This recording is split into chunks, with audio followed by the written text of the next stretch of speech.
வாங்க, இன்னைக்கு நாம ஒரு அருமையான கதைய பார்க்க போறோம். இது அறிவு, பயம், அப்புறம் நாம செய்யற செயல்களால மத்த உயிர்களுக்கு ஏற்படுற விளைவுகள் பத்தி ரொம்ப ஆழமா சொல்லக்கூடிய ஒரு கதை. ஆப்பிரிக்கா பறவையின் கதை. இந்த கதை ஒரு ஹீரோவோட ஆரம்பிக்கல, ஆனா ஒரு முக்கியமான விதியில இருந்து தொடங்குது. குவா அப்படிங்கிற காட்டுல இருக்கிற விலங்குகள் தலைமுறை தலைமுறையா ஒரு எச்சரிக்கைய ரொம்ப கண்டிப்பா பின்பற்றிட்டு வருது. அந்த சட்டம் ரொம்பவே சிம்பிள், ஆனா ரொம்ப ஸ்ட்ரிக்ட். மனிதர்கள் கிட்ட எந்த தொடர்பும் வச்சுக்க கூடாது, அவங்க கொடுக்கற சாப்பாட்டே வாங்கக்கூடாது, ஏன் அவங்க சாப்பிட்டு மிச்சம் வச்சதை தொடக்கூடாது. ஆனா ரொம்ப அமைதியா இருந்த அந்த காட்டுல ஒரு நாள் ஒரு மாற்றம் வருது. ஒரு குரங்கு தூர தேசத்திலிருந்து வந்த ஒரு பயணி காயத்தோட தரையில கிடக்கிறத பாக்குது.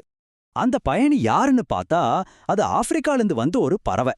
தன்னோட நீண்ட தூர பயணத்தப்ப ஒரு கிராமத்துல மனுஷங்க கல்லால அடிச்சு ரெக்கையை உடைச்சிட்டாங்கன்னு ரொம்ப சோகமா சொல்லுது. இதை கேட்டதும் அந்த விலங்குகளோட மனசுல இருந்த பயம் இப்ப கண் முன்னாடி நிஜமா நிக்குது. நல்ல வேளையா அங்க இருந்த ஒரு ஆமை டாக்டர் அந்த பறவைக்கு வைத்தியம் பார்த்து சரி பண்ணிடுறாரு. ரெக்கத்தோ சரியாயிடுச்சு. ஆனா இப்போ ஒரு பெரிய கேள்வி அந்த பறவை முன்னாடி நிக்குது. எப்படி திரும்பவும் தன் நாட்டுக்கு போறது? உடனே அந்த குரங்கு தன் புது நண்பனுக்கு உதவணும்னு ஒரு யோசனை பண்ணுது. காட்டுல இருக்கிற எல்லா விலங்குகளையும் கூப்பிட்டு ஒரு பெரிய கூட்டத்தை கூட்டுது. எப்படியாவது ஒரு தீர்வை கண்டுபிடிச்சலான்னு. அவங்களுக்கு முன்னாடி இருந்த மிகப்பெரிய சவால் இதுதான்.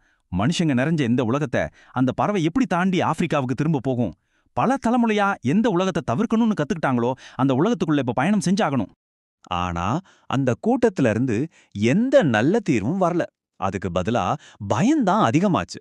எல்லா விலங்குகளும் ஒன்னா சேர்ந்து மனுஷங்க எல்லா இடத்துலயும் இருக்காங்க, நகரத்துல கிராமத்துல எங்க போனாலும் ஆபத்து தான், இந்த பயணம் முடியவே முடியாது நீ சொல்லிடுறாங்க.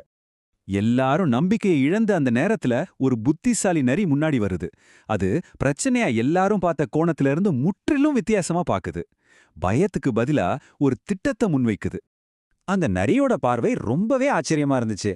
அது சொல்லுது, பாருங்க, நம்ம காட்டு விலங்குகள்லாம் மனுஷங்களை விட்டு தள்ளி இருக்கு. ஆனா காகமும் நாயும் அப்படி இல்ல. அதுங்க சாப்பாட்டுக்காக மனுஷங்களை சுத்தியே வருது. அதாவது ஒரு எதிரிய தவிர்க்கணும்னா முதல்ல அவங்க நண்பர்கள் யாருன்னு தெரிஞ்சுக்கணும். அப்போ நரியோட திட்டம் என்ன தெரியுமா? ரொம்பவே சிம்பிளான ஆனா பவர்ஃபுல்லான திட்டம். நீ வானத்துல காகம் பறக்குதான் பாரு, கீழே தரையில நாய் இருக்கான்னு பாரு. இது ரெண்டும் எங்க இருக்கோ அங்க கண்டிப்பா மனுஷங்க இருப்பாங்க. இது ரெண்டும் இல்லாத வழியா போனீனா உன் பாதை ரொம்ப பாதுகாப்பானது. இது வெறும் அதிர்ஷ்டம் இல்ல, கூர்ந்து கவனிக்கிறதுல கிடைக்கிற அறிவு. இந்த ஐடியாவை கேட்டதும் மத்த எல்லா விலங்குகளுக்கும் ஒரே ஆச்சரியம். அட, எவ்வளவு எளிமையான ஆனா சக்தி வாய்ந்த யோசனைன்னு பாராட்டுறாங்க.